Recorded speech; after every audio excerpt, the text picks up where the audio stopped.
funny enough, like sales was always something that I didn't even know that I was doing as a kid, right? So, for example, I was the kid in middle school that was ripping and selling candy in in uh in just like my lockers back in the day. So, for example, I went to middle school and they banned like candy and like unhealthy snacks.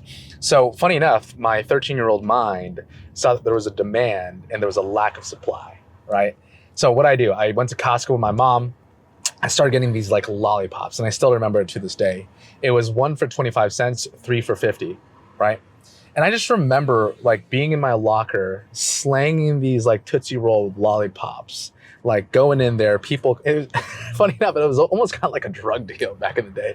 Like I definitely could see a teacher thinking that I was like selling weed in my locker, but all it was lollipops. So I became known as like the lollipop kid. Like everyone knew in middle school like that I was the guy selling candy. And because people were in there not getting like candy and all these sugary snacks as a kid, there was a demand for it. So I realized in that moment, I was like, whoa, there's like this fulfillment. There's like this joy. There's like this inspiration for me when I'm going out there and selling candy. Where can I take this to the next level? So what ended up happening was throughout high school, I would have these like little side hustles. Like I launched this like t-shirt company with my friend back in my senior year. Like I was slinging energy drinks. Like I was always doing something. I was always in the sales mode. I didn't even know it was called sales at the time. That's just what I had fun doing. And it was kind of like that inclination, that genuine curiosity that I had as a kid that I just kept on pursuing. So eventually I was like, all right, cool. Like, how can I turn this into an actual profession? My first sales job was in a company called MindBody. It was actually a software company in Cal Poly SLO. And one of the things that was like really key for me, oh, hold up one second. I'm actually getting a call. Oh, it's just an alarm. Thought I was going to close a deal right there. That's funny. But what ended up happening was I got a job as a sales associate. So it wasn't even an SDR. And for anyone who's not in sales, an SDR is just like the like most entry level salesperson, right? They set appointments, they make cold calls, and they're just teeing up for their closers. And so I was a sales associate back in MindBody, and I was also going to college. It was the summer of my second year in college, going to my third year. And I remember the moment that I picked up that phone and started making calls and started setting appointments and started getting closes. And then I started getting on the leaderboard. It was game over, bro. Like I didn't even see it as a job. Like I just saw it as a game, right? Like I was a huge video game like addict when I was growing up. I played games like League of Legends and like World of Warcraft, right?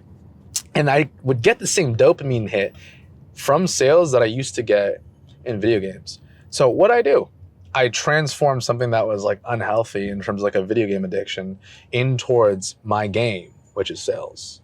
So that was my entry into sales. I got a sales associate job in MindBody, eventually became an SDR, got promoted there, was one of the two top performers there. Shout out to my boy Barrett. If you're watching this, he was the other top performer. He was like it was like Batman versus Superman. We'd always like be neck and neck, fighting each other for the top spot. But that's how I got my start, man. What was the feeling like closing like your first deal? First deal. So is this my first deal as a closer or is like my first deal as like a setter? Let's just do as a setter and then as a closer. Cool. So my first deal as a setter, I remember this. I think it was my second week in the job.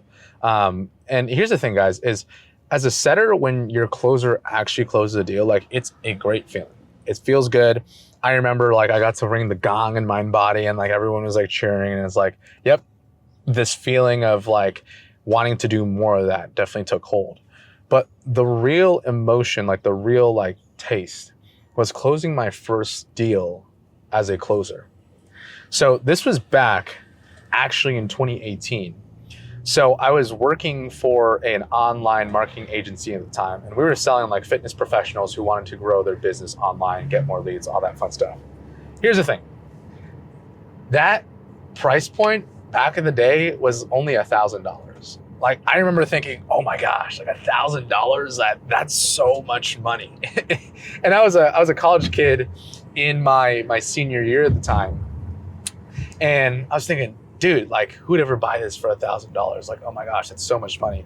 Well, funny enough, now, you know, I've closed deals that are 30, 50K and more. And like $1,000 deal is like nothing, right? That's a low ticket deal for me. But back in the day, I remember the woman's name was Teresa.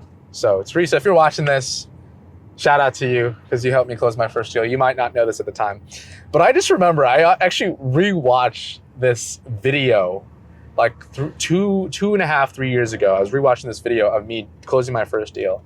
And dude, I was awkward. I was nervous. I was stiff as a piece of cardboard, man. Like it was not pretty. But here's the thing is I had one thing that I think all top like up and coming sales reps have, which is they just had hunger. Like they were just hungry to get the deal.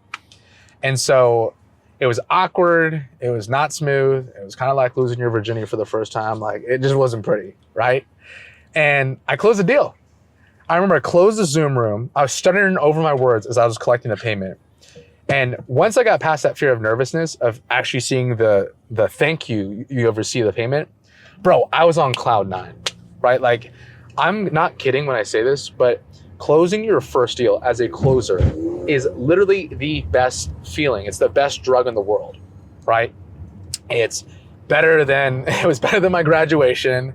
It was better than getting my first girlfriend.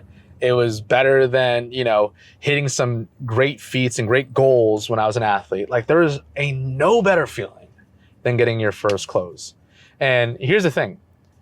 That first close ended up leading me to continue to chase that high and that feeling of fulfillment and getting that win, getting into that leaderboard, becoming a top performer. That's the thing that really keeps you in the game here in sales is you got to really learn how to gamify this whole thing. Because, you know, after a couple of years of doing that, I still get somewhat of a dopamine hit from closing deals, but it's nowhere going to be the same as when I first did it, right? And so now I have to reinvent and reframe the game that I am playing, where now as a sales coach and as a sales leader, it's my high comes from helping people get their first deal, helping people get better. So that's the story of my first deal. If you guys haven't closed your first deal yet, guys, keep in the game. I'm telling you, it's worth it. If you have a story like that, I'm curious to hear it in the comments below, guys. Share your story of your first deal. I want to hear it.